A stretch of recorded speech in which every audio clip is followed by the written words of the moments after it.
Fuck the Joe Ingram fanboys. Welcome to the Mouthpiece, episode 21, part 2. Today we're going to talk about episode 21, part 1, as well as your phone calls and our exclusive edition with Mike Postle, part 2. So buckle up, get ready, part 2 of the Mouthpiece.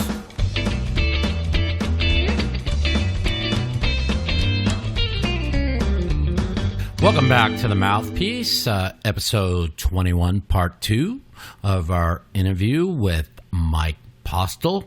I'm going to address a lot of things that have been being said on my part of part 1 interview. If anyone out there thinks or thought that I'm going to do an interview where I attack him on every single hand that everyone's pointing out, that is not my job. I have said in the beginning of part 1, I have knowledge of 3 hands. I have looked at 3 hands and 3 hands only. So with that said, I was willing to give him a platform to state his case against him. I let him talk for over 3 hours. I'm not judge, jury, executioner. My job is to get an interview with a guy that's being accused of something that can really destroy the poker community, which is what I did.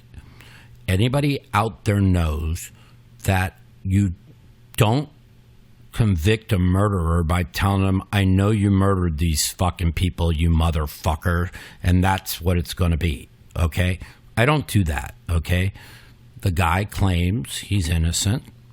I have my theories on things, which I will keep to myself, and I will remain neutral on the situation, but it was only fair to hear him out. So the thing I tell the listeners out there that are about ready to listen to part 2 of our interview is it's very important to pay attention to detail. I'm not there to interrogate him. I am not there to throw him under the rug. The guy wanted to talk. I let him talk. So I just want everybody out there to know that. And, make your own decisions. That's for you guys to decide, okay? And, that's all. That's the best I can do. One other thing I want to address is people saying that when I took this interview, I was drunk and stoned and didn't take it seriously. First of all, I took 1 hit of pot because I was pretty much done for the night and getting ready to relax and go to sleep. Also, I don't drink and haven't had a drink and couldn't tell you how fucking long. So people saying shit like that really bothers me a lot. Also, the fact that I wanted to make sure that Mike felt relaxed in the phone call with me, so I had no problems with taking a hit of pot and laughing a little bit and making him feel comfortable.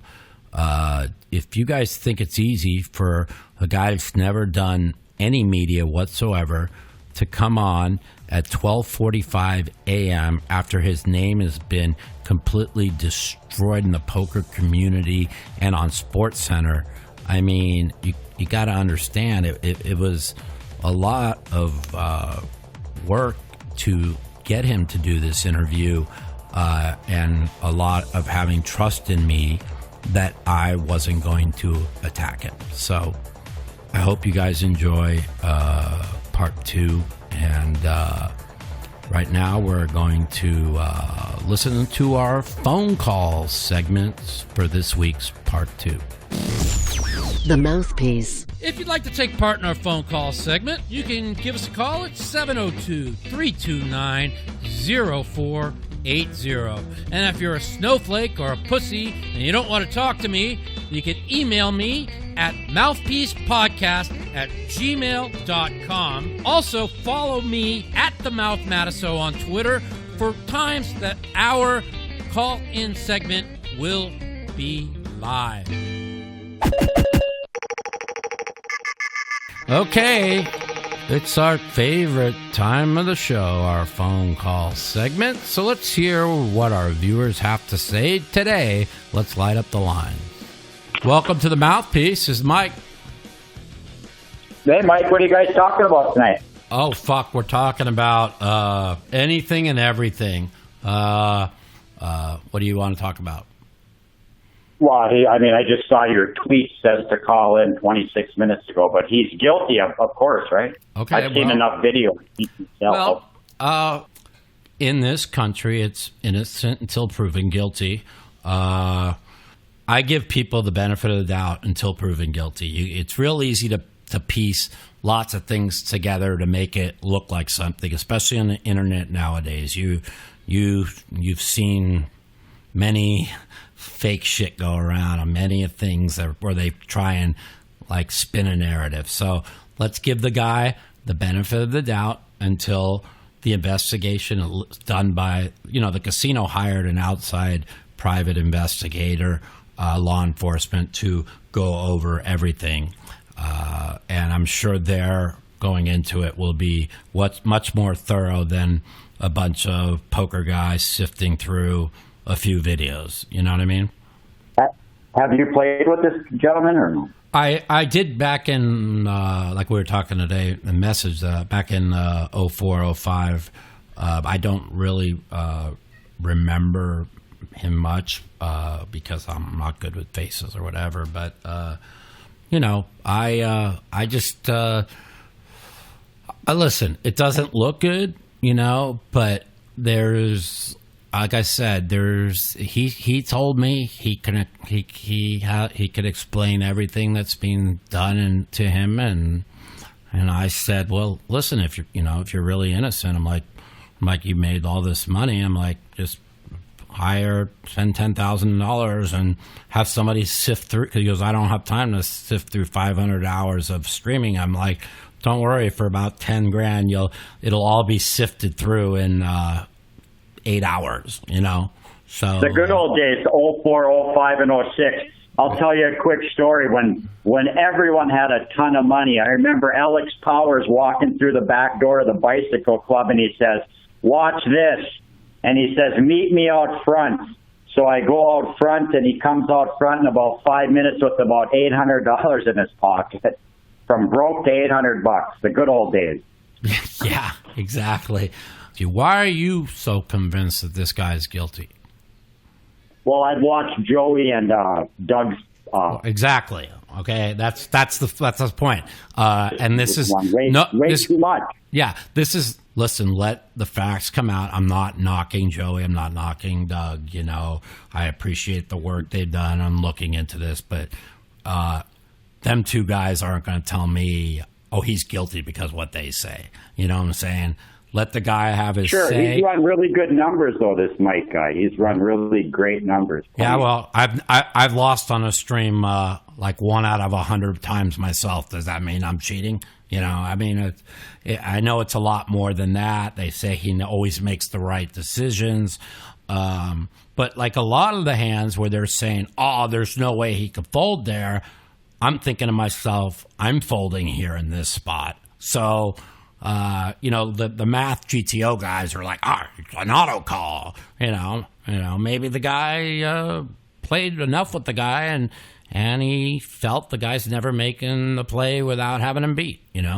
So listen, I just say, listen, it doesn't look good, okay, from what I've seen, but in this country, we have to give them the benefit of the doubt until, there's proof. You can't just go out and slander people.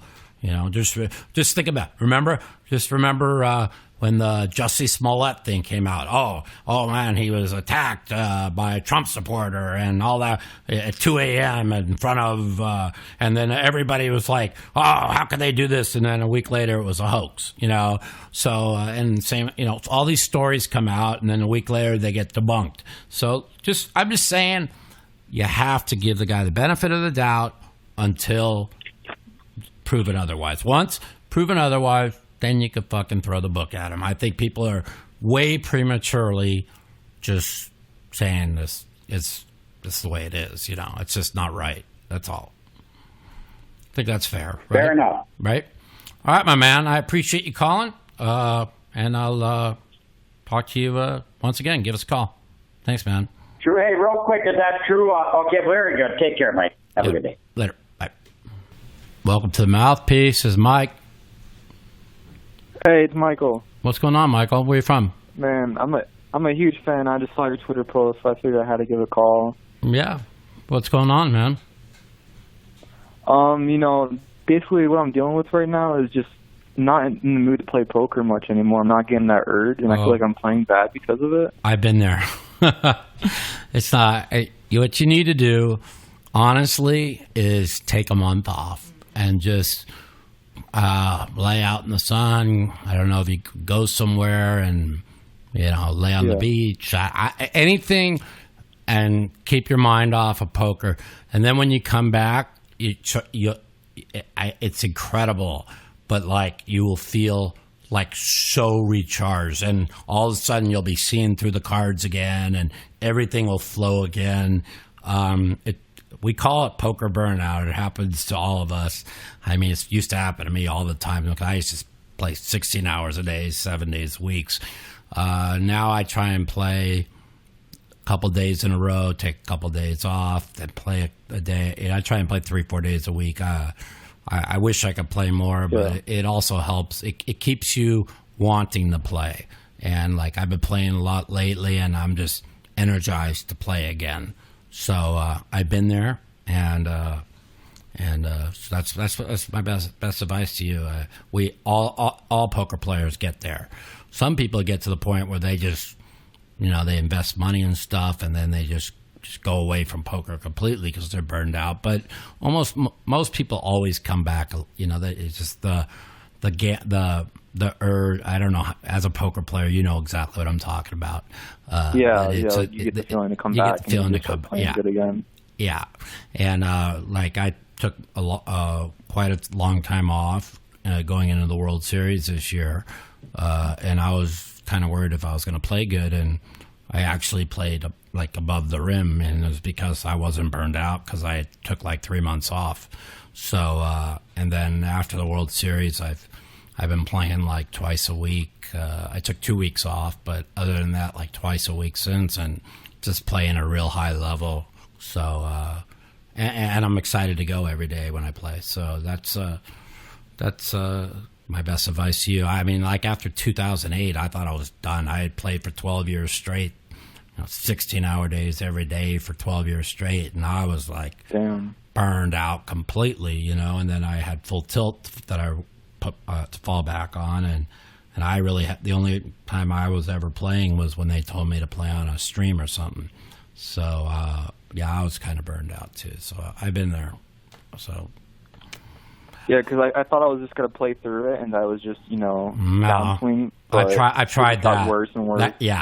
Playing through it is the worst, because if you're this is all, and I tell my girlfriend this all the time, is poker's all mental. I mean, once you achieve a certain skill level or whatever, it's all mental. And if you're not mentally checked in, you're checked out. And that's what happens to a lot of people at the World Series every year, is they start off and they run really bad the first couple weeks, and they get a negative mindset, and they don't want to be there, and they force themselves to be there. And I used to be like that, and I'd have a couple bad World Series, and then I realized to win at the World Series, you have to want to be at the Rio every year. And so no matter how bad this year things got, after cashing the first two, getting 15th and a 17th, I went 3 weeks without even winning a pot. and I found myself 4 of 15 with going into the last event before the main event, and then I finished 4th in that, cashed 199 in the main event and 30th in the 5K Turbo, and ended up having a real big World Series. So, you have to want to be there. Don't play through it.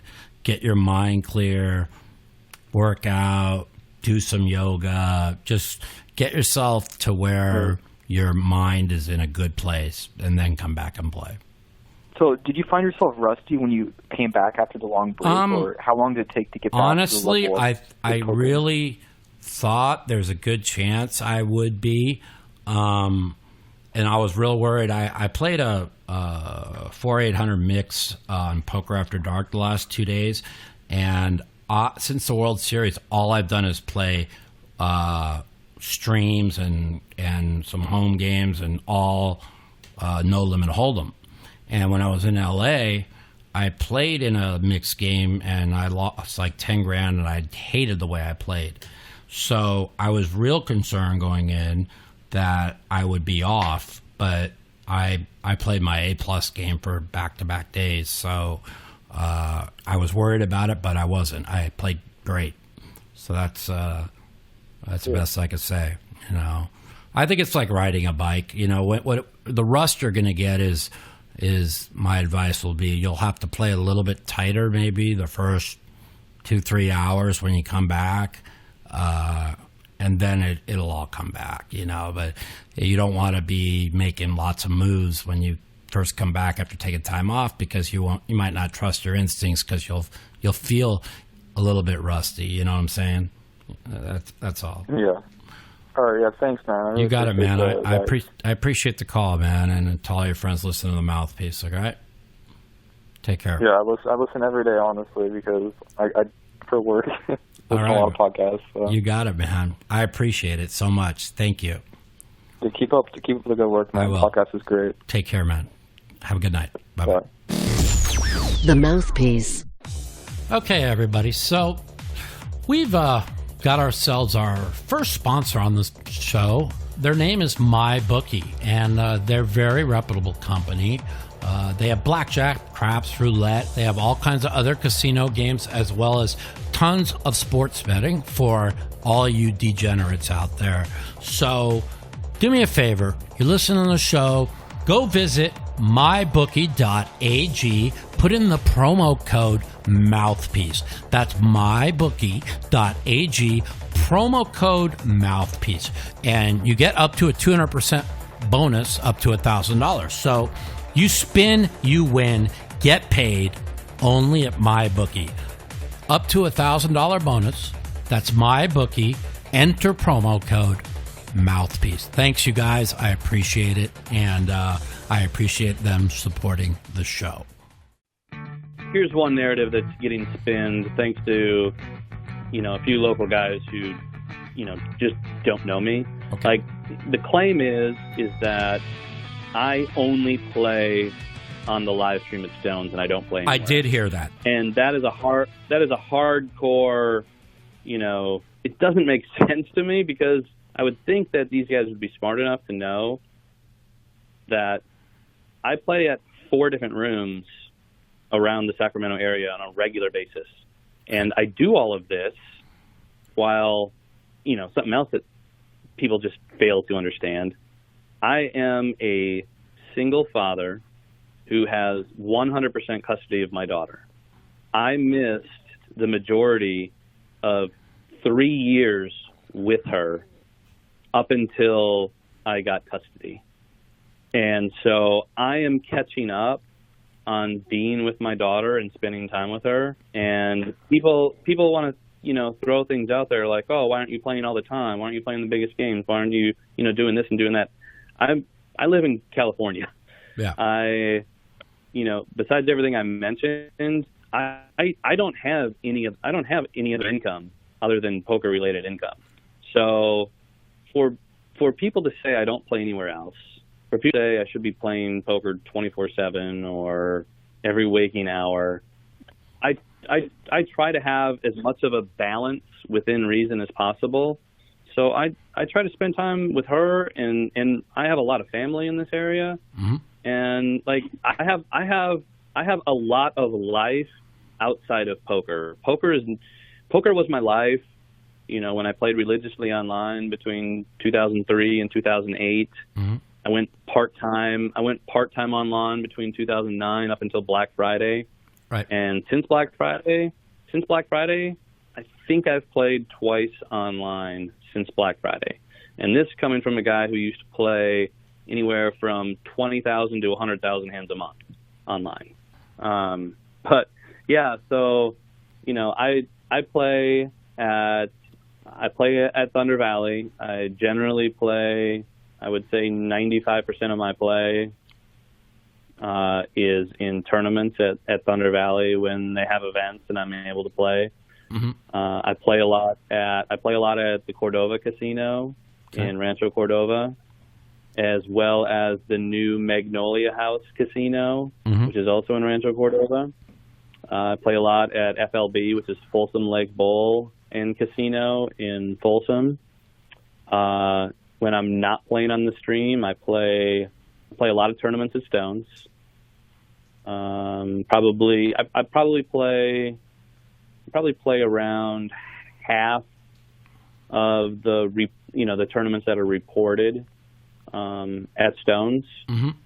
And you know, on that subject, quick, out of all the tournament players who play at Stones, I have the most caches and the most money won there. Yeah. So there's lots of time. There's lots of time dedicated to playing plenty of poker that isn't on the stream. A lot of the local guys know that there's a guy that I've been playing with for about 6 or so years. I'm guessing 6-7 years. Anytime he calls me and wants to play, or anytime he shows up somewhere, I am alerted. Like, people let me know, like, hey, I don't want to say his name, but right. When he is playing, I am there, like, as much as I possibly can be. If I'm in town, if I'm awake, if I have a babysitter, I mean, the majority of the games that I've played in my life or in my career have revolved around, you know, kind of picking my own games, playing with certain players, you know, going back to online when we had Ultimate Buddy, you know, all the green dot guys that, you know, we could label, you know, a player with a color, or have notes on them. Do you remember Ultimate Buddy? I do, but I forgot. It was on Ultimate Bet, right? What was it on? Yes. Yes, I remember. Okay, yes. As confident as I am in my abilities to play poker, I just don't like talking about it. And I don't want to be a name, and it's too late for that now. So what I do want to say is, you know, once this dies down, and once I am able to, and this is going to take time, and I really hope people will be patient with me because I am not very tech savvy.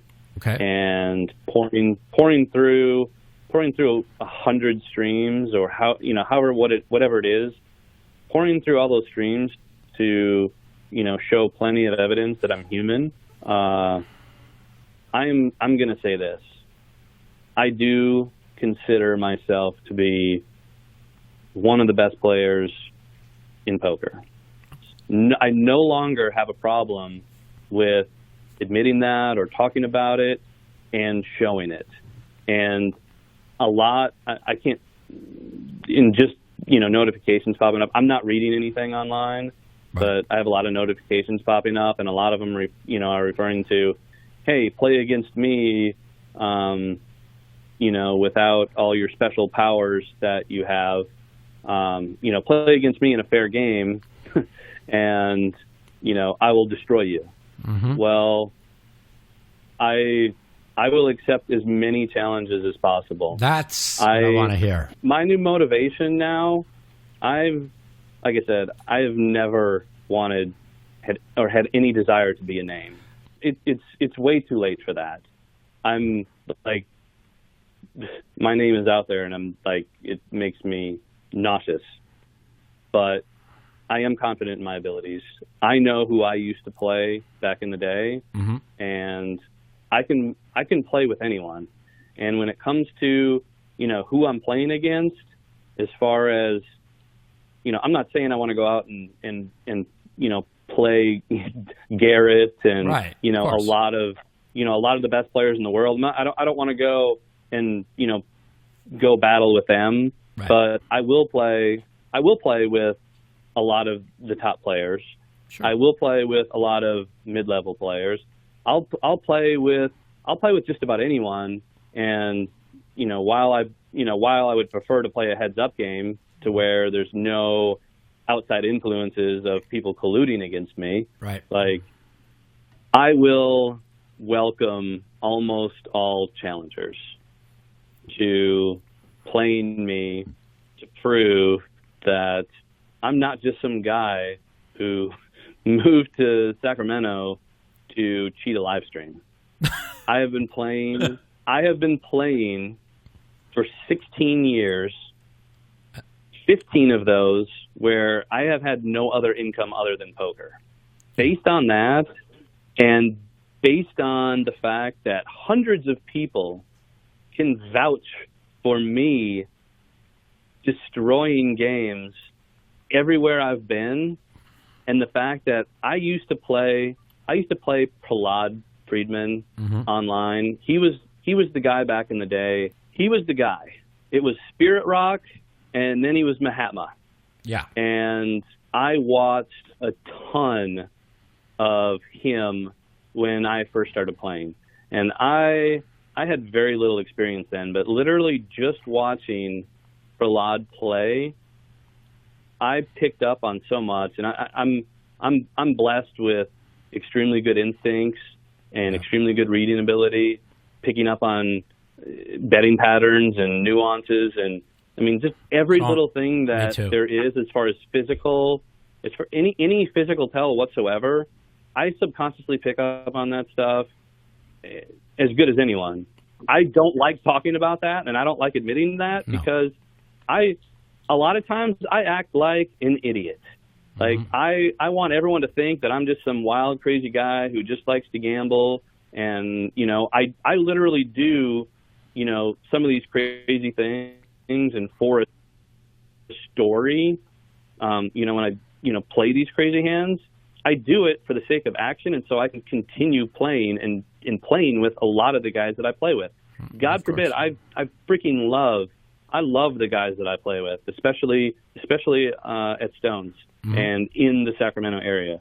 I like to think that I'm, friends with, really good acquaintances with a lot of them, and I have a lot of respect for them. And while, like I said, I love them, there's a lot of players that if anyone plays with for a period of time, they'll be able to take advantage of them.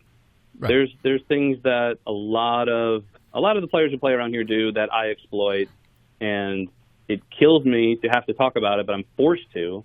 Well, we all do. I mean, that's what poker is. I mean, that's you if you play with people long enough, you pick up tells, you pick up their tendencies, and you exploit them. That's what I do. That's what everybody does. I mean, that's why you see somebody like Alan Keating, who was on the Poker Go stream that when he lost 300,000, rebought in $1 million, and we've had some talks, and he goes, I give a lot of action because I play with people where I know where I'm at, and I'm able to give that kind of action to get paid and stuff. So I know one thing. If somebody accused me of something, I'm like, bitch, okay, let's go play. You think I'm a cheater? And that's kind of like what you just said. I respect that. Yeah, I'm going back to my old school online mentality of having having all the confidence in the world, challenging people, and I used to chat a lot in the chat box online. I would do anything or say anything to get a player to stay playing me. If they took a buy-in or two off of me, I would say some of the craziest things to get them to continue playing so I can get my money back. Well, and most of the time I did. And this is like going back to that as far as my confidence level and why I'd be willing to put myself out there and find a way to play as much as I can against, people who want to play against me.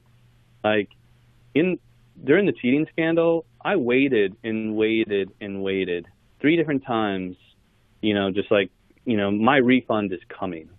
Like I'm going to get refunded for this.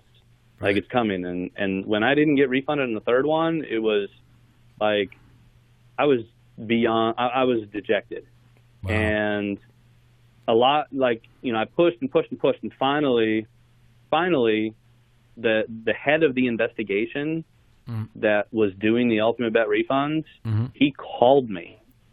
And I'm like, oh, thank God! Like, finally we cleared this up.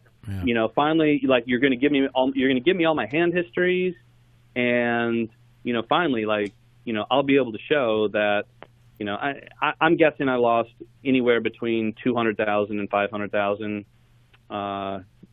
That was taken from me in the ultimate bet scandal. I believe all the players who knew me on there were constantly checking up on me, like, dude, how much did you get? Right. I got 44,000. Oh, I got 145,000. I got, 455,000. Like everyone was giving me, all these numbers from, 5 to 6 figures, and I'm sitting there with nothing. Right. But I get the phone call from the head of the investigation into refunding people, and he tells me straight up, Mike, you are the most profitable player on Ultimate Bet of all time. Can you please, justify to me how you were cheated if you were the most profitable player? And that gives, unfortunately, that gives an idea of how much money I made online back then.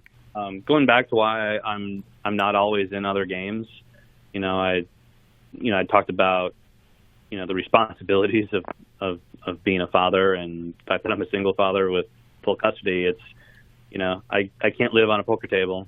Like I have a life beyond that. One thing that I forgot to mention earlier is, everyone's like, oh, well, Mike he usually, leaves the table or cashes out, right after the stream ends or shortly thereafter. And it's like, well, yeah, like I have a babysitter at home and she wants to go home. Right. Like I either need to get home so she can get home, or I need to go pick her up from the sitters and get her home so, she can get to bed and get up at a decent hour or go to school in the morning. So I need to go get her and do this. And, again, people who don't have kids, they're completely removing that from the equation for some reason and not realizing that, it's like everyone wants to judge me for, not doing things or doing things. And it's like everyone's in a different situation. Everyone has different responsibilities. Everyone has different circumstances, and everyone has different desires. And my desires don't match up with others. I don't have a need to be a multimillionaire.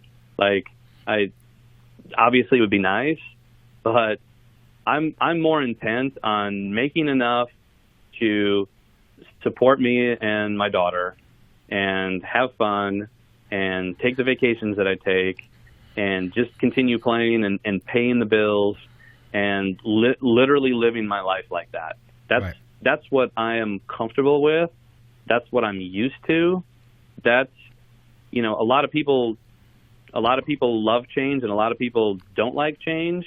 When it comes to me, I'm super happy doing what I do. Acquiring more money isn't going to all of a sudden make my life so much better because, everything I've done and everything that I have, I am completely content with. So, like everyone's saying, oh, why doesn't he go play here? Why doesn't he go, why doesn't he live in Vegas? First of all, I have to live in California. It's court ordered for me to live in California. And I'm not allowed to move further away from my daughter's mother without permission, because she still needs to be within a reasonable a distance to have visitation with her daughter. Right. And like I'm happy, like I'm happy in Northern California. Like there's heck, there was someone sent me a clip of Joey talking about how beautiful it is in these parts, wine country and Reno, and you got the mountains, and you're kind of close to everything, within a couple hours of everything. Like Northern California is amazing in a lot of ways, including the weather. You've kind of got all four seasons, or you can at least get close to all four seasons. And predominantly the weather's great. And plus I have family here. Like Sure. I don't want to go anywhere else. Even if I knew that I could make a lot more money somewhere else, my family's here. I have to be here, and I'm perfectly content here. I don't need to go prove myself to anyone out there. Obviously now I do. Now once this dies down and Joey and Doug can, be done making their videos, I would love to take the challenge in playing them. I'll play Doug heads up for, we can play 100 different heads up sessions and, see where we score. And, Joey's like, oh, well, he's obviously not very good at PLO. Well, I don't play PLO much. Yeah, me neither. Anyway, but when I play PLO on the stream, I'm just like, yeah, whatever. Like, again, like when I'm on the stream, it's for the sake of, like, I have to put on a show, or I'm. Yeah. Dude, that's what I do. I mean, I'm nuts as it is, but even the one that we had the last couple of days, me and Matt Lance usually have to carry the show. Matt Lance was getting smashed, and he was miserable and acting like a whiny bitch. So I fucking had to carry the show. And then Doyle starts yelling and goes, "Mike, don't you ever shut up?" I'm like, well, these are the two things you got. I mean, you're fucking laughing at Matt when he's losing because you like to watch Matt lose. So he's quiet. So I got to carry the show, old man. So let me ask something. Mm-hmm. There's one thing that I heard that's going around now. They're saying the only time you lost on the stream is when some guy was out of town. What's his name? Justin Carachis or something? Yeah, Justin. Yes. Is he? Yep.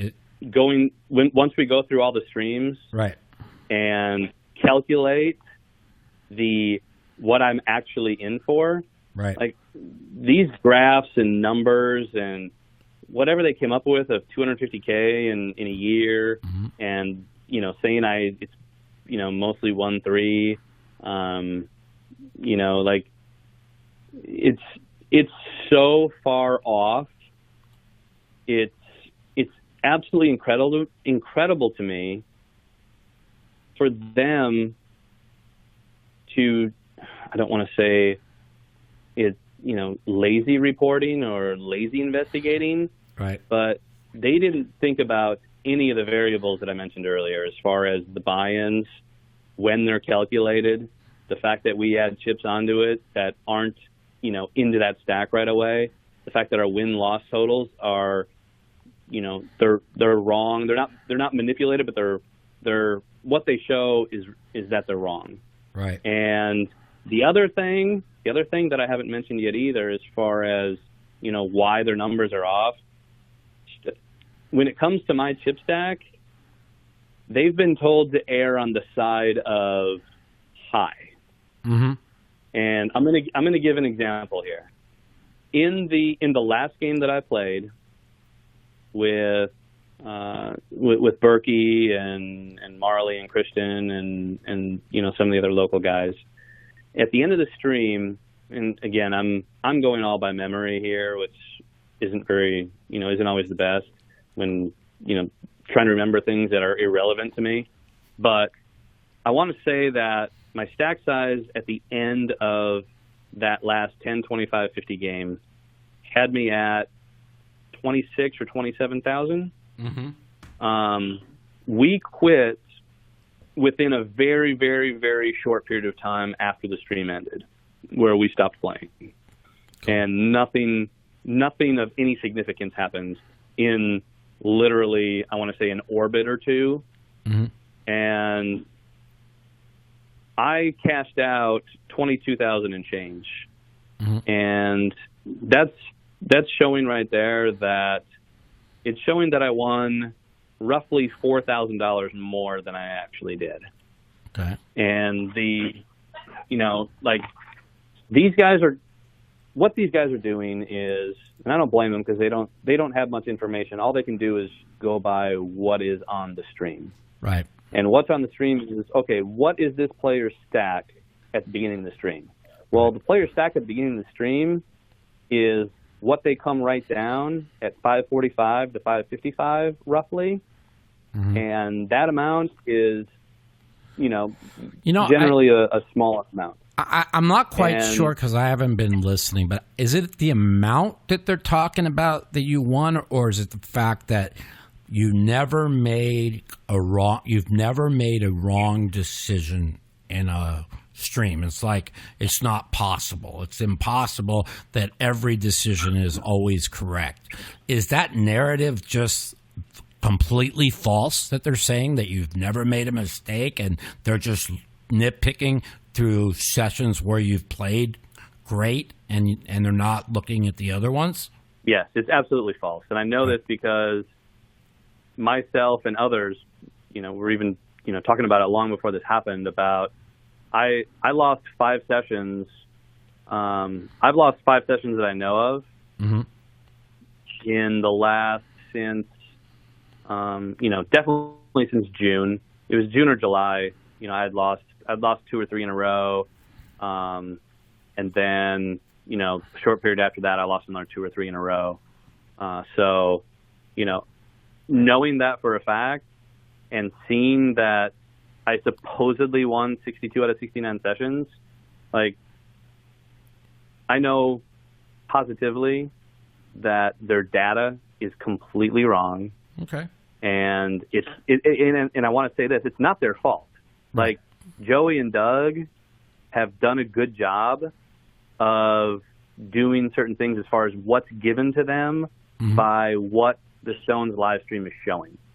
They've done that part, and they've done what they have, what they could about monitoring some of the add-ons, whether that's with cash or chips, I don't know. It's a lot harder to track the chip add-ons since we're not calling a chip runner.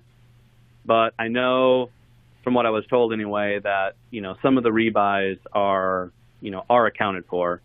But for a fact, there's a lot of rebuys that are not accounted for. So when you take into account the fact that it is impossible for Joey and Doug to have all the information, because Stones getting the information from Stones just based on initial buy-in and then how much I left with, all of those numbers are wrong. Okay. Literally all the time. I hope I'm given the opportunity to prove that, I'm not out to, I guess, get a shitload of money. I'm not out for that. I'm not out to hurt anyone or ruin anyone or drag anyone else through the mud. I don't have. I did have a lot of animosity, towards a lot of, a handful of individuals in regards to this. Right. But I mean, I've gotten to a point where I am so hurt, among other things that I can't describe. Like, I'm completely numb to that now, and all I want to do is, be understanding of it. Like, I get why, and I think a lot of people know why Joey and Doug, took this on, and, as far as spinning a narrative, they did the best they could to tell a story based on what very, very limited information they could gather from watching the live stream. Gotcha. Is what they did. And in doing so, I'm, along with everyone that I'm hoping will help me with this, like, we're going to be able to show that their numbers are wrong and they're wrong for a reason, and there's a number of variables attached to that. And once the numbers are reran, like, again, going back to those numbers, if we're going off strictly their data of win rate, then there would be a 99.9% chance, I would think, of something weird going on. Right. The fact that their numbers are considerably wrong, and there's a lot of things that they that's don't really what you gotta for. Go out and prove, I guess. Is like, it's more like there's all this 99 to 1,000% of, he definitely did something wrong. Mm-hmm. Like, I'm very anxious to show. Give me time, please. Okay. There's a lot to do, but and I'm talking to others, not you. Yeah. No, I'm going to go out on the limb, and as a person that's conducting this interview, I'm going to say what I said on Twitter. He says he's innocent. Give him time to prove that he is. That's why I said, even if you think he's guilty, give the guy a chance to prove like you just said, with the numbers. You come back on the show and you could just, and we'll do it on a video too, where you could show everybody the charts. If you want to even show them the fucking hat inside and out, I don't give a shit. Oh yeah, I'm anxious to show everything. I got my keys right here. I know where the hat is. It hasn't been touched. I wear it often. Like, every rumor and theory out there is like, it's a bunch of people watching things online and coming up with, just trying to be the first ones to come up with some potential theory that can fit the narrative. Right. And it's in talking about all that stuff, like, when I'm able to meet you in person, like, I'll gladly bring the hat. I'll gladly bring whatever articles of clothing and listen. You don't. And, I don't really. Like, whatever they want to see. Like, I'll turn the hat inside out, or turn it upside down. Show the deformity, or that little clump of whatever in there that moves around a little bit. Like, I was not going to be the person that got on Twitter and said he 1,000% cheated without hearing your side. Okay, that was it. I just wasn't going to be that person, and I'm still not going to be that person. I'll let people keep going over things. I'll let you start going over things on your own, and I'll let them listen to this interview, and they can make a decision. You know what I'm saying? I'm not saying I believe you or don't believe you. I'm going to say completely neutral and let the whatever plays out, man. Yeah. Just one quick thing to add. Sure. Something that I'd kind of forgot about. In regards to a lot of my expressions and burst outs and blurt outs and laughs, and like, there's a lot of, he's ridiculing his opponents. He's rough. Well, I do that. I do that to everybody. What's the difference? There isn't a single player that I have ever, that I've ever played with that can say that, like, I've laughed at him or ridiculed him or I see rubbed it in that. No, I do it. I don't do it maliciously. I do it out of fun. Oh, right. Oh, yeah. I'm just saying, for me, I've heard that, the fact that I'm fun loving and that's my nature. We joke around a lot. I like to make people laugh, and that's what we try to do on the stream. And that's what I've been asked to do on the stream is, do the best I can to put on a show, be a good, trying to be a good, example of how poker should be. Like, Right. it shouldn't be all hoodies and or hoodies and sunglasses, headphones.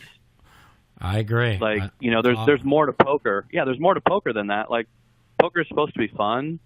Like, instead of everyone worrying so much about stats and win rates and who's bet, like the ego and the competition, all that in poker, it's ridiculous.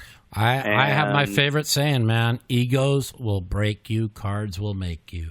That's my favorite saying, because I used to have the biggest ego, so I know. And I got humbled, and then I got sick, which humbled me even more. And now I got so much fucking humble pie, my fat ass stomach is fucking like 3 feet bigger from eating so much humble pie. So I'm glad you said that. That reminds me. I've been asked later on when I get to play these other players, heads up that I need to be naked and among other things, when we play, to confirm that I don't have any funny.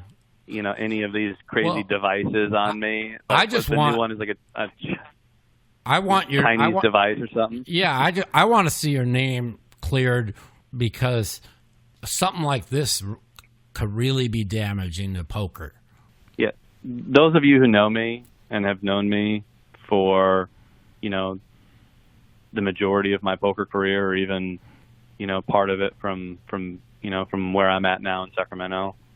Like, if any of you want to, if any of you want to help with being part of, I have to put together a team of some sort to pour through, again, hundreds of hours of footage to show that I am plenty human.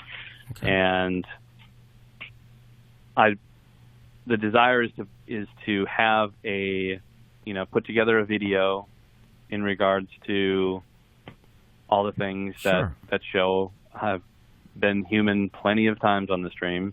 Yeah. And, once everything is done, like, there's again, all those variables that needed to be, proven or added to the data, once all that is factored in, and, we can start raising that, level of doubt to where, okay, like, things make a lot more sense now. Yeah. Great players, they're allowed to go on, they're allowed to go on winning streaks. I know. They're allowed to, go periods of time where they make a lot of right reads, and when they do, like, going through a crazy streak and being right. Like, how many times have you seen, walk by, anyone who's in a casino, walk by a roulette wheel and seen, red or black hit, 10, 12, 15, 20 times in a row? Sure. Like, those things happen in our industry, in the gambling world.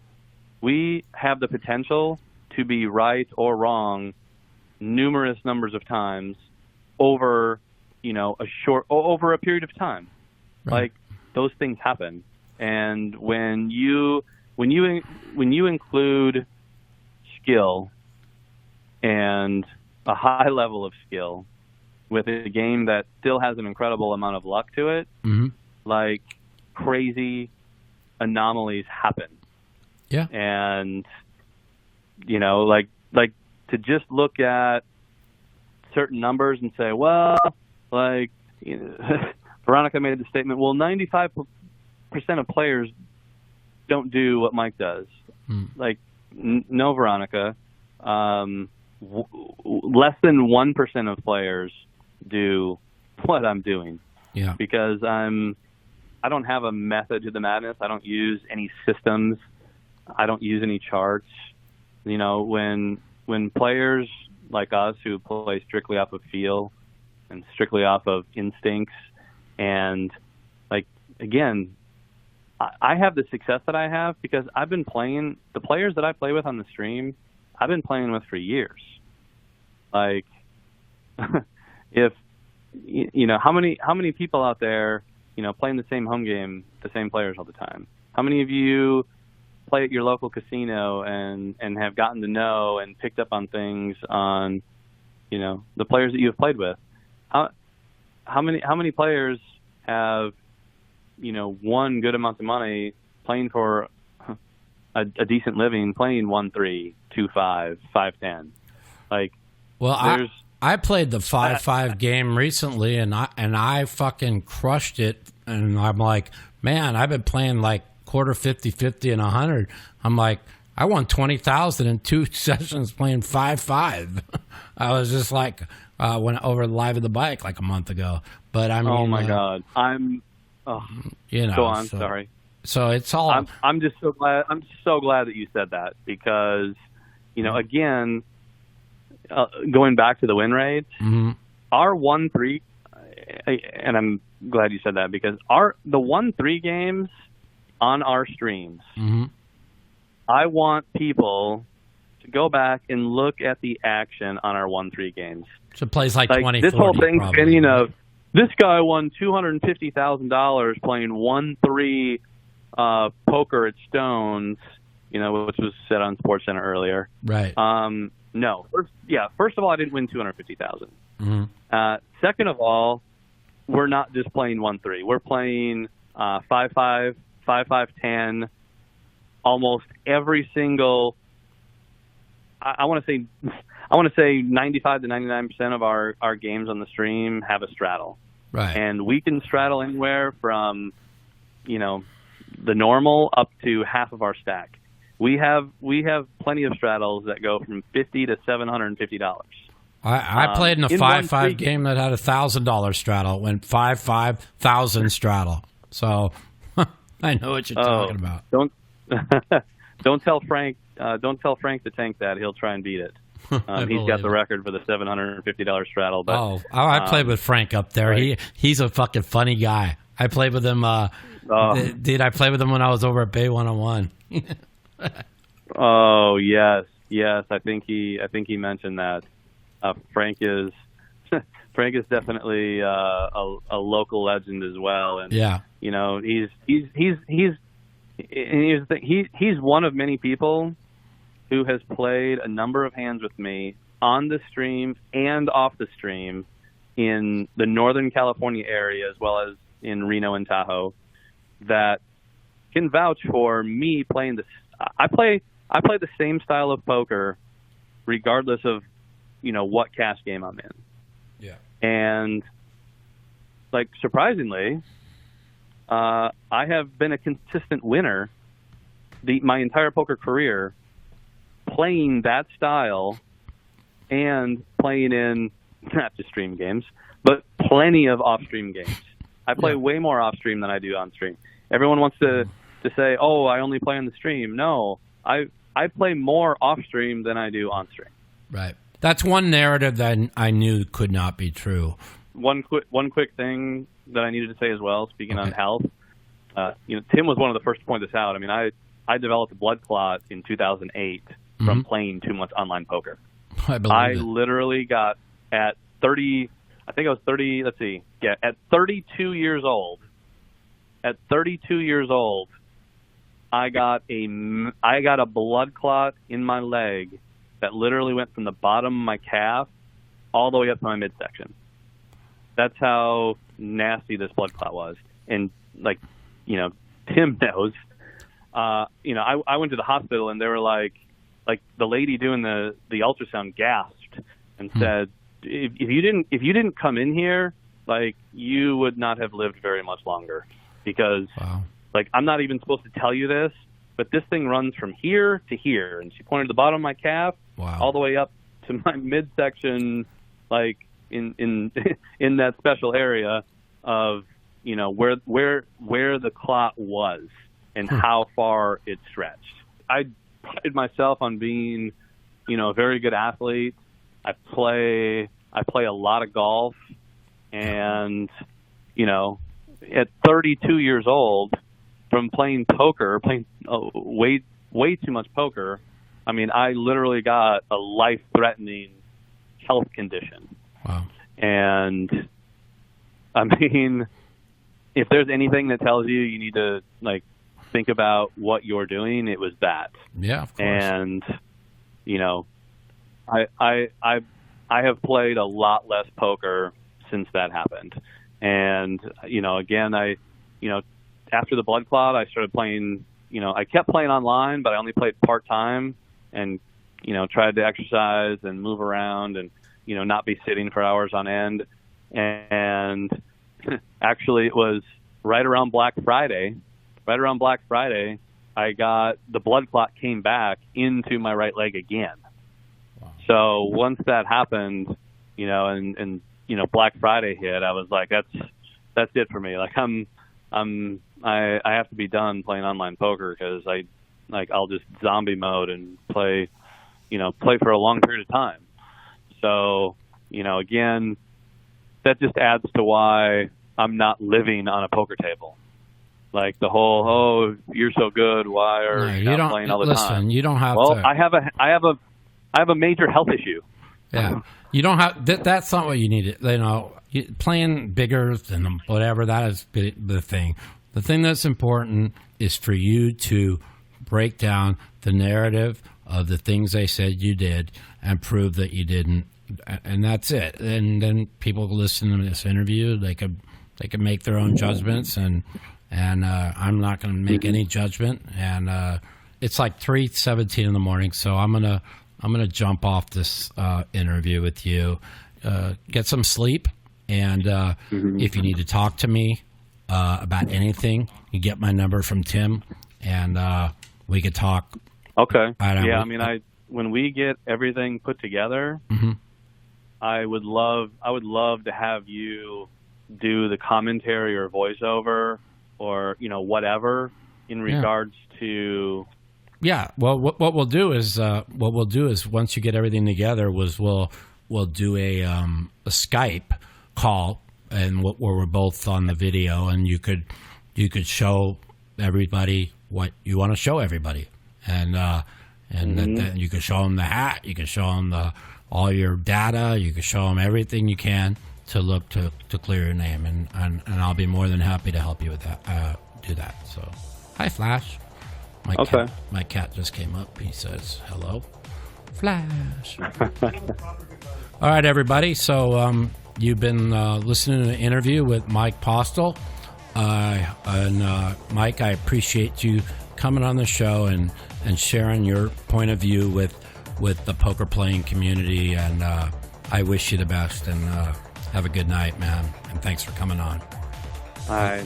Thanks, Mike. Appreciate you got to right. Take care, man. All right. Bye-bye. Good night. Good night. The Mouthpiece. All right, everybody. I hope you enjoyed this two-part interview with Mike Postle. For those of you out there that think that I didn't grill him too hard, go fuck yourselves. Stay tuned next week for episode 22 with Vince Van Patten. Take care, everyone. The Mouthpiece.